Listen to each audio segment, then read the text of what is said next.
if you're always like this with every single thing that goes not the way you want, you can't experience, you can't create the long-term growth that you're looking for.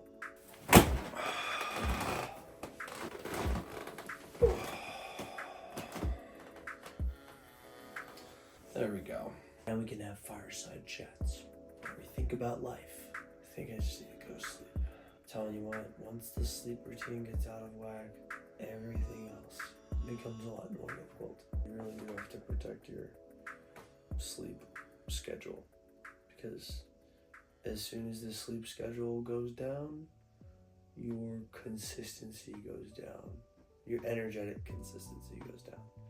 And when your energetic consistency goes down, you're fighting every day of productivity with sheer willpower instead of rhythm, and riding the momentum of rhythm and consistency.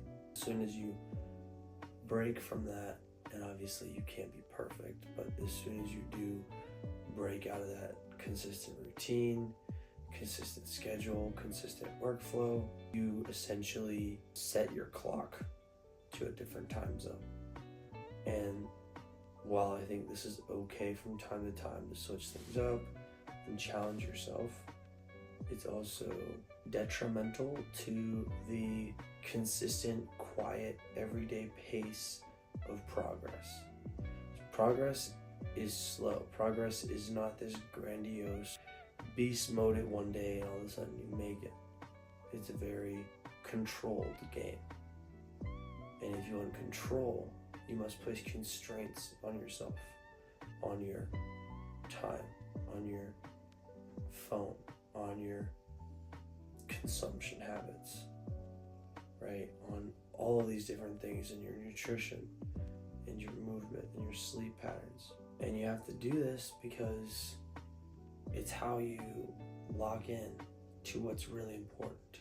If you want to achieve what's really important, you have to consistently prioritize what's really important, which means protecting that time and protecting your attention for that time so that you can do the thing you need to do to move forward. But if you don't protect the time, if you don't protect your attention, if you don't protect your energy, you just waste all of your willpower fighting the urge to scroll social media, and the urge to eat junk food, and the urge to smoke weed and hang out with low quality friends. Let's just call it what it is. That's the difference of not having a system and not being consistent. When you're consistent, you have a system, and you're lined up, it's boring.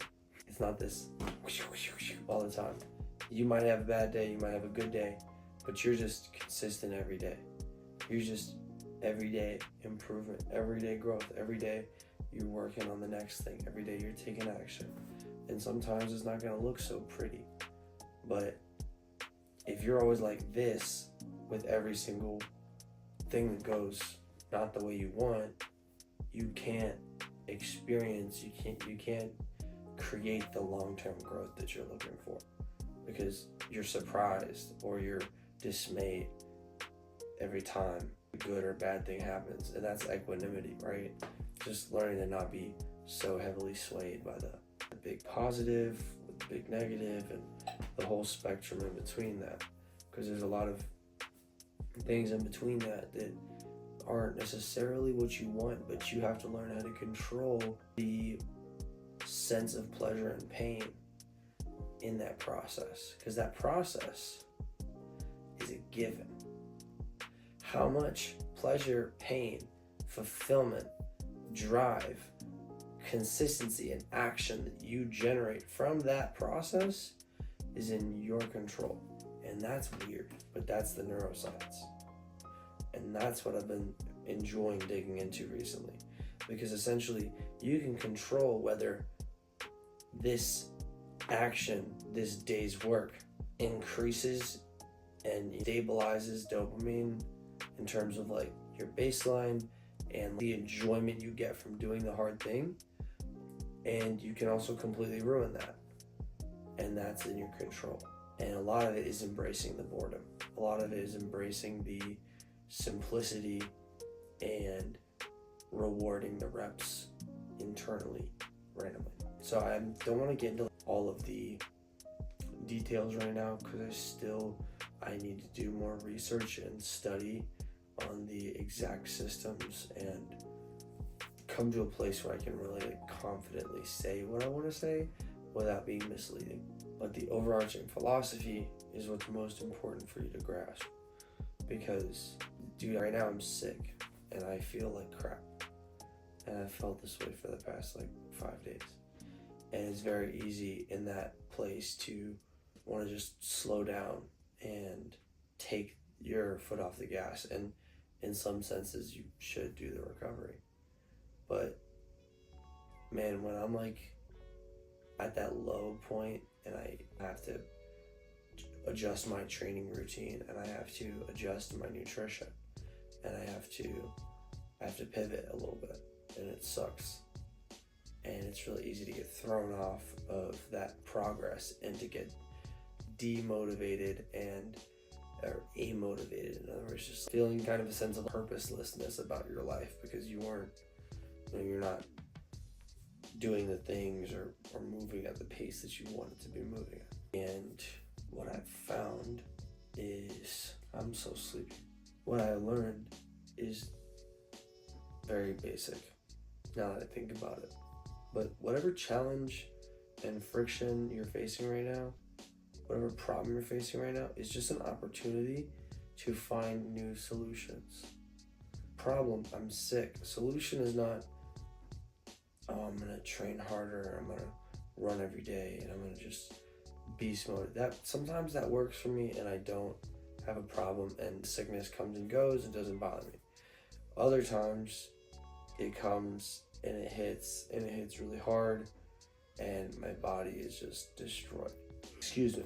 And in those times I found a lot of benefit from finding alternate energy protocols like breath work and resting meditation, and those are just a few things. Yoga, to name a few, right? Stretching, doing my mobility work, and really hammering in on those things and hyper focusing on the recovery side, because you know what, getting sick is just a signal that you need to recover more, and setback in general is that reminder to create new solutions. It's not oh my gosh, there's a setback, I can't believe this.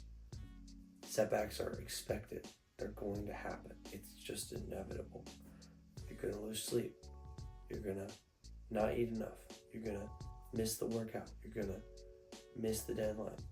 Or you're going to not do as well as you wanted. I don't know when or where it's going to happen. I'm not saying to be a pessimist and think everything's going to be bad all the time. But don't be surprised. Don't be the uninformed optimist that's just looking into the future and expecting everything to be great and easy when the work is just going to be hard. It doesn't mean that you can't have a state of ease in the hard work. It doesn't mean you can't change and rewire your brain's response to hard work. Yes, that is something you can directly influence, which is cool.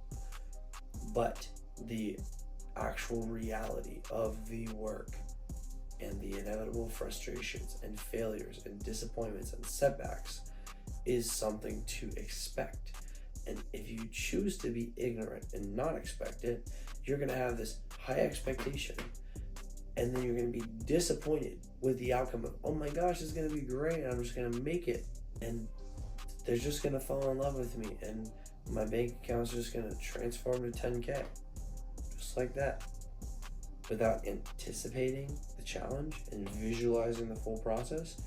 What's going to happen is high anticipation and then a reality below the anticipation, but far below, so far below that actually creates a drop in dopamine, which creates this deep level of disappointment and despair. Oh my gosh, I can't believe I didn't get it.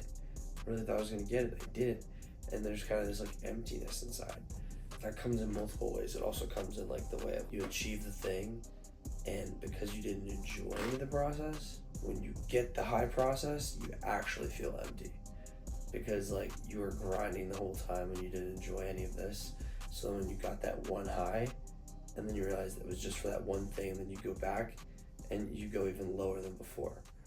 It's kind of weird how these like things work, like where you can be high and something drops down and now you're low, or you can be low and then something goes up and then you're even lower, and it's still that balanced sort of like dopamine curve, which is a really rudimentary way of speaking about it. I know.